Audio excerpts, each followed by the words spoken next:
Hello everybody, welcome back to my YouTube channel. If you're new here, this is my channel Sherelle Thinks, where I talk about all things health anxiety related. So please do subscribe if you're new so you can keep up to date with my videos.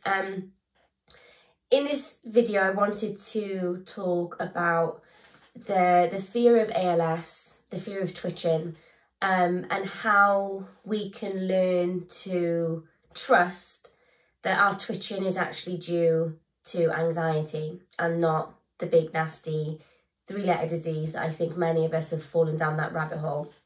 And I think the reason why we fall down that rabbit hole so hard is for a couple of reasons. One, because the condition itself it's really horrible, right? We can't beat around the bush. It's a really awful disease. And so a lot of us really struggle with that concept. And so that's why the fear around it is really huge.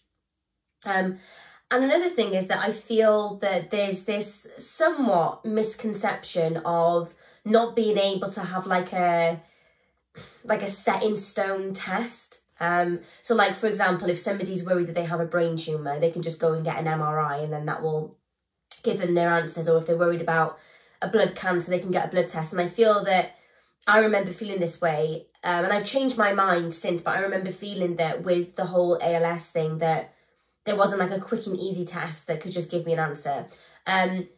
However, what I think now is the quick and easy test is knowing that you don't have any weakness.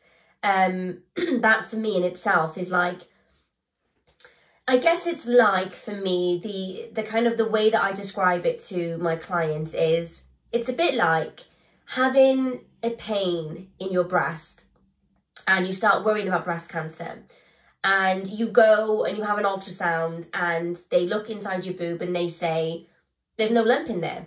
Like, you're good, there's no lump in there. Yes, you may have pain, but you don't have a lump. So breast cancer is like, it's not on the cards. And that's how I feel about twitching and the ALS thing is like, yeah, you may be twitching, but like if a neurologist or you yourself can say that you know that you don't have any weakness, clinical weakness, then that should be off the cards. Do you know what I mean? I didn't think that way back when I was struggling because I was just in a really bad place with it. But nowadays, that's how I view it. And so for me, a couple of months ago, well, this was back in the summer, for 4 months, I had a twitch right here in my elbow, and it was really annoying, and it was consistent every single day in my elbow, like non-stop. And I remember sort of thinking, like, why is it going on for so long? But then I asked myself, well, do you have weakness? And I was like, no, I can still use my arm, I can still do everything, I can still hold a cup, nothing here has changed. And so for me, it was like, well, that's it then. I'm not going to give that my attention. I'm not going to try and interpret it. I'm not going to do strength tests. I'm certainly not going to Google. I'm just going to assume that this is just a funky hotspot twitch that's just there. So learning to trust that your twitching is due to anxiety and not ALS is, for me, it's like a mindset shift that you have to make. And for me, like one of the biggest things that we can do for ourselves is to cut out the crap, right? So we stop recording our twitches, we stop checking our hands for atrophy, we stop, you know, taking photos of the backs of our legs and shining a flashlight on our tongue and saying to our loved ones, let me see your tongue, and doing all of that stuff that we do to try and like find answers, even though it never works. Never ever works, always makes us feel worse and just keeps us in that loop, that cycle of health anxiety. So when you cut out all of that crap, what you're actually doing is, A, you're sitting with uncertainty, which feels bloody awful, but we've all got to do it at some point. But you're also, in a way, saying to your body subconsciously, I surrender. I surrender to this. And you tell yourself, I am going to put all of this stuff in the anxiety bucket, or in the benign bucket, whatever you want to call it. It's going in my anxiety bucket until I am proven otherwise, because otherwise all we do is waste all of this time. You know, when I went through the first bout of worrying about ALS, That took 7 months of my life. And I mean, there was no functioning at all. It wasn't like I was still able to like work and still able to, no. I mean, I was like flat out for 7 months. Debilitating anxiety. The obsessions and the compulsions were absolutely insane. I was depressed. I was suicidal. I was like, I can't live with this. And that was because I was focusing on it so much. And I know how it feels. It's really hard. It's really hard when you're twitching head to toe and the twitches are changing. Like I would have like popcorn ones all over my body. I'd have hot spots. I'd have like big thumpers. I'd have like rumbling into the skin. I'd have ones that you could see and not feel. Ones that you could feel and not see. Like so many different variations. I'd have cramping and pre-cramps and tightening and all sorts of craziness. And I remember interpreting every single one of those things and trying to figure it out and trying to problem solve it. So it is really hard. Don't get me wrong. It's hard to get yourself to a place where you start to trust that this is anxiety and not something else. But what you have to do is you have to say it out loud. You have to make a commitment to start saying, I am going to assume that this is anxiety until I am proven otherwise. So until I wake up and I can no longer stand, or I can no longer, you know, hold my mug of tea, I am going to put it in the anxiety box. Or the benign box. I like to call it the benign box, because when we're thinking about anxiety and diseases, you know, diseases are malignant, right? And then we've got benign things. So I always call it the benign box, but you can call it whatever you want. The worry box, the anxiety box, whatever.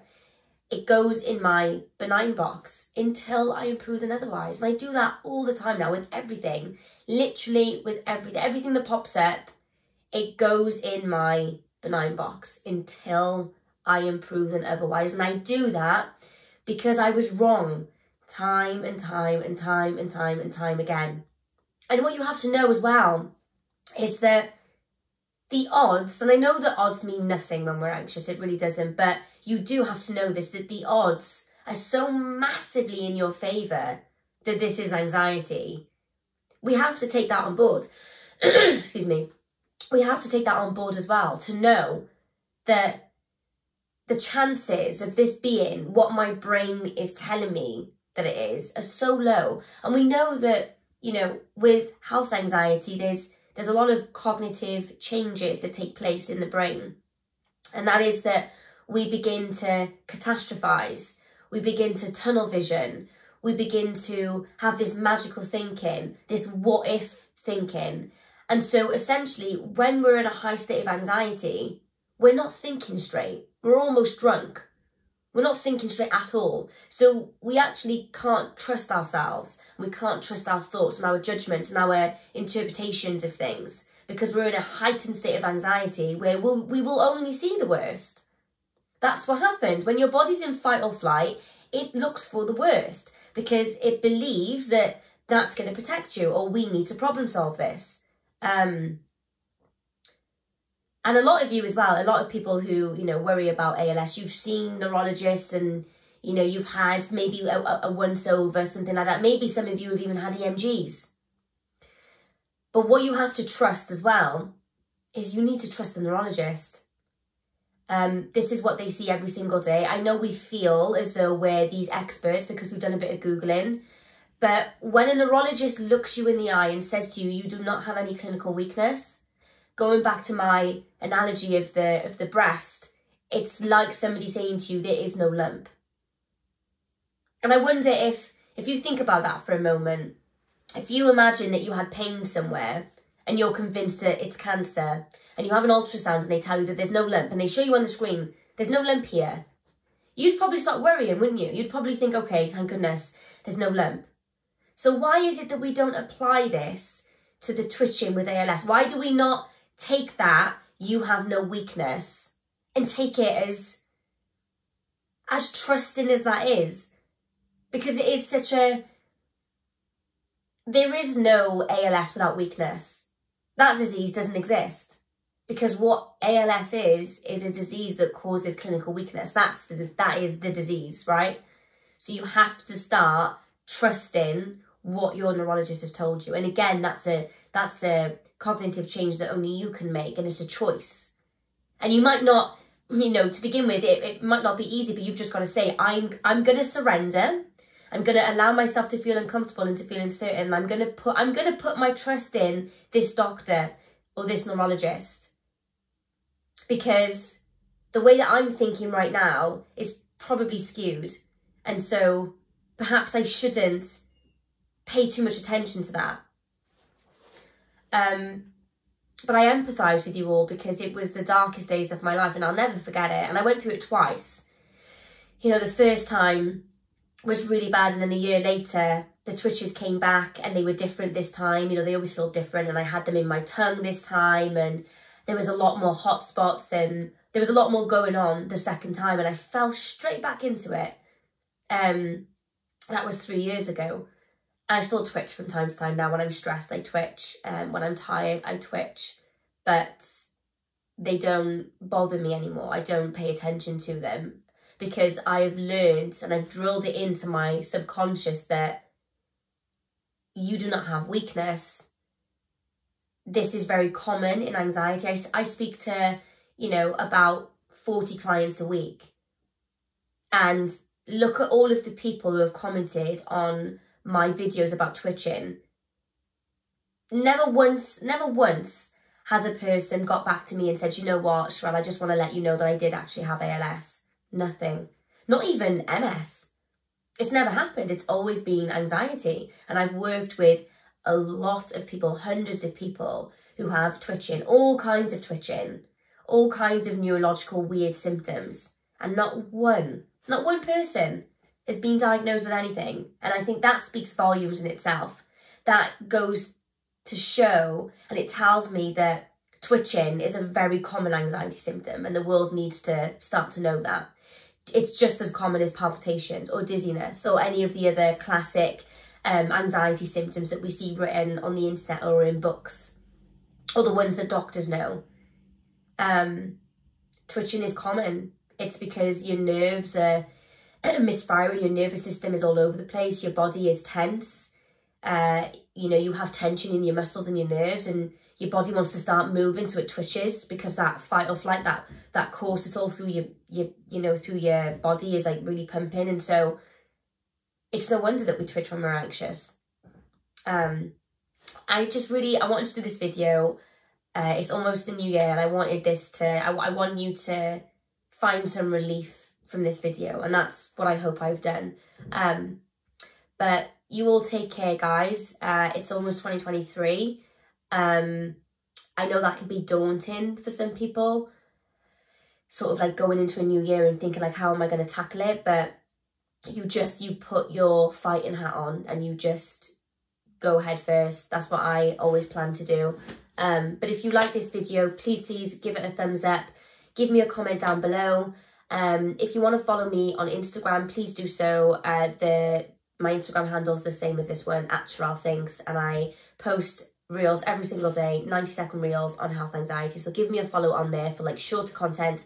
If you want to apply for one-to-one coaching with me, you can do so by clicking the link in the description of this video. You basically fill in an application form, and my PA, Amy, will get back to you with my availability and if you're suitable and blah, blah, blah, all of that stuff. But take care, guys. Don't forget to subscribe if you haven't done so already, and I'll see you guys soon. Bye.